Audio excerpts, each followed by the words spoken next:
আসসালামু আলাইকুম ভিউয়ার্স, কেমন আছেন? আশা করি ভালো আছেন। আমি আলহামদুলিল্লাহ ভালো আছি। তো প্রায় 4-5 মাস ধরে আমি কোনো ভিডিও ছাড়তে পারিনি, এর জন্য অনেক দুঃখিত। কিন্তু এখন থেকে আমি নিয়মিত ভিডিও ছাড়ার চেষ্টা করব। তো আজকের ভিডিওতে কিন্তু আমি কোনো এক্সপেরিমেন্ট করব না। আজকের ভিডিওতে আমি আজানের অলৌকিক গণিতের খেলা সম্পর্কে কিছু কথা বলবো। তো আমি এটাকে 6টি পয়েন্টে ভাগ করেছি। তো চলুন শুরু করা যাক। আজানের অলৌকিক গণিতের খেলা। পয়েন্ট নাম্বার 1, দেখেন আজানের শুরুতে কিন্তু আল্লাহ শব্দ আছে, আবার শেষেও আল্লাহ শব্দ আছে। এর মানে আল্লাহ শুরু আল্লাহ শেষ। আর এটা আমরা সব মুসলিমেরাই জানি, আর এটাই সত্য। এবার পয়েন্ট নাম্বার 2, পবিত্র কুরআন শরীফে আজান শব্দটি 5 বার উল্লেখ আছে, আর আমরা প্রতিদিন 5 বার আজান দিই এবং 5 ওয়াক্ত সালাত আদায় করি। এবার পয়েন্ট নাম্বার 3, আজানে মোট 50টি শব্দ আছে।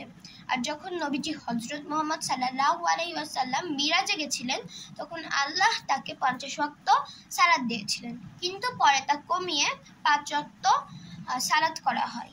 এবার পয়েন্ট নাম্বার 4, কোনো ব্যক্তি যদি 5 ওয়াক্ত সালাত আদায় করে, তাহলে সে 50 ওয়াক্ত সালাতের সওয়াব পাবে। এবার পয়েন্ট নাম্বার 5, আজানের মধ্যে মোট 17টি ভিন্ন হরফ আছে, আর আমরা প্রতিদিন 5 ওয়াক্ত নামাজে 17 রাকাত ফরজ নামাজ পড়ি।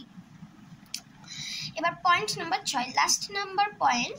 তো এবার হচ্ছে বলবো যে আজানের মধ্যে কিন্তু আল্লাহ শব্দটি বেশি ব্যবহৃত হয়েছে। আল্লাহ শব্দের আলিফ হরফটি আজানের মধ্যে মোট আছে 47 বার।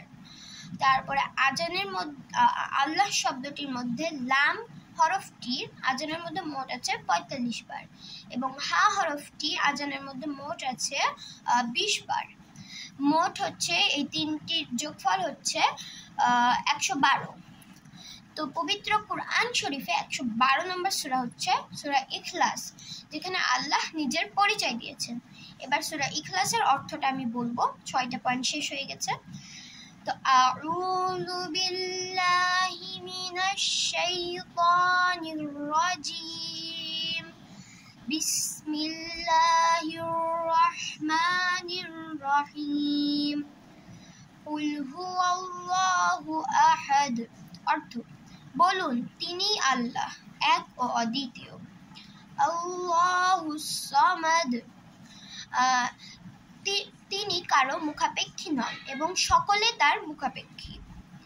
লাম ইয়ালিদ ওয়া লাম ইউলাদ, তিনি কাউকে জন্ম দেননি এবং তাকেও কেউ জন্ম দেয়নি। ওয়া লাম ইয়াকুল লাহু কুফুয়ান আহাদ, আর তার কোনো সমকক্ষও নেই। তো এই ছিল সূরা ইখলাসের অর্থ। এবার সূরা ইখলাস সম্পর্কে আমি মাত্র একটাই কথা বলবো, সেটা হলো সূরা ইখলাসে কিন্তু একটা জায়গাতেই জের আছে, সেটা হলো লাম ইয়ালিদ। লিয়ের নিচে শুধু একবারই জের আছে, কাসরা আছে। তো এই লিয়ের আগে 23টা হরফ আছে, লিয়ের পরেও কিন্তু 23টা হরফ আছে, আপনারা গুনে দেখবেন। তো আমরা জানি 23 জোড়া ক্রোমোজোম দিয়েই মানুষের জন্ম হয়।